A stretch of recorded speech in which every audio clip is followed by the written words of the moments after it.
उत्तराखंड के एक छोटे से गांव घगरिया में एक आदमी रहता था, श्यामलाल। साधारण, शांत, मेहनती, पर दिल से बेहद बड़े।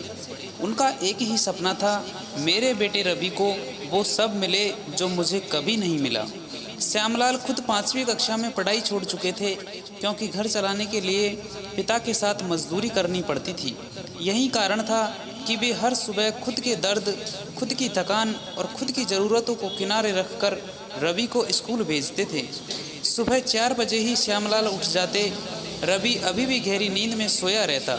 श्यामलाल धीरे से उसके सिर पर हाथ फेरते हुए सोचते, कितना शांत लगता है मेरा बेटा, काश इसकी ज़िंदगी हमेशा ऐसी ही रहे।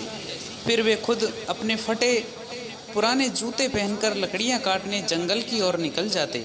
ठंडी हवा, बरसती बर्फ और खतरनाक रास्तों के बावजूद श्यामलाल कभी नहीं रुके। रवि सिर्फ 7 साल का था जब उसकी माँ गुजर गई। उसके बाद श्यामलाल ने माँ और पिता दोनों का फर्ज निभाया। वे खुद भूखे रह जाते, लेकिन रवि की थाली कभी खाली नहीं होने देते। शाम को घर आते तो पीठ दर्द से सीधी नहीं होती, लेकिन चेहरे पर मुस्कान बनी रहती। क्यों? क्योंकि रवि पूछता, पिताजी आज मेरा होमवर्क चेक करोगे? श्यामलाल थकान भूल कर बैठ जाते। पढ़ाई का ज्ञान कम था, पर बेटे का मन न टूटे, इसीलिए हर दिन स्कूल के मास्टर से पूछकर रवि की मदद करते। रवि जब 10वीं में पहुंचा तो उसकी फीस बढ़ गई। श्यामलाल के पास पैसे नहीं थे, पर सपने हमेशा पैसों से नहीं, दिल की हिम्मत से पूरे होते हैं। उन्होंने गांव में लोगों के यहाँ मजदूरी करना शुरू किया, जंगल से अधिक लकड़ियाँ लाना शुरू किया, खुद के लिए नए कपड़े लेना बंद कर दिया। एक दिन रवि ने देखा कि पिता के पैरों में चप्पल टूटी हुई है। रवि बोला, पिताजी आप नई चप्पल क्यों नहीं ले लेते? श्यामलाल मुस्कुराए, बेटा अभी तेरी फीस देनी है, चप्पल बाद में ले लेंगे।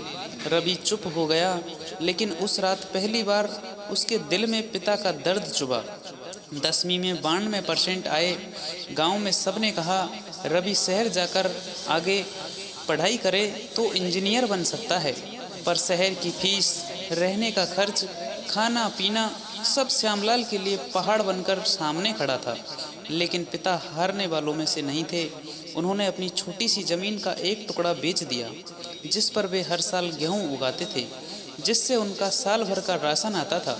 लेकिन उन्होंने एक पल भी नहीं सोचा, ज़मीन गई पर बेटे का भविष्य बच गया। रवि जब पहली बार बस में बैठा, शहर की ओर जा रहा था, उसने पीछे मुड़कर पिता को देखा। श्यामलाल हाथ हिलाते हुए कह रहे थे, डरना मत बेटा, पिता की दुआ हमेशा तेरे साथ है। बस चली, पर श्यामलाल वहीं खड़े रहे जब तक बस आंखों से ओझल नहीं हो गई। उस दिन श्यामलाल पहली बार अकेले रोए। रवि हॉस्टल में पढ़ता, मेहनत करता, लेकिन गांव में श्यामलाल का संघर्ष बढ़ गया था। अब वे 2-2 मजदूरी करते, कभी खेतों में, कभी लकड़ियों में, कभी निर्माण स्थलों पर। कई दिन ऐसा भी जहां खुद सिर्फ चाय पीकर गुजारा करते। रवि सोचता, पिताजी को सब ठीक है, और फ़ोन करता है। श्यामलाल हमेशा एक ही जवाब देते, मैं बिल्कुल ठीक हूँ बेटा, तू मन लगा कर पढ़। लेकिन सच्चाई ये थी कि उनके हाथों की नसें सूज चुकी थी, कमर झुक गई थी और थकान हड्डियों में घर कर गई थी। 4 साल बाद रवि को एक बड़ी कंपनी में नौकरी मिल गई। उसने जितनी खुशी थी, उससे ज़्यादा उसके पिता खुश थे। रवि गांव पहुंचा और सीधा पिता के गले लग गया। पिताजी आपका तप, आपका त्याग आज फल दे गया। श्यामलाल की आंखें भर आई। एक दिन शाम को रवि ने देखा कि पिता की तबीयत बहुत खराब है।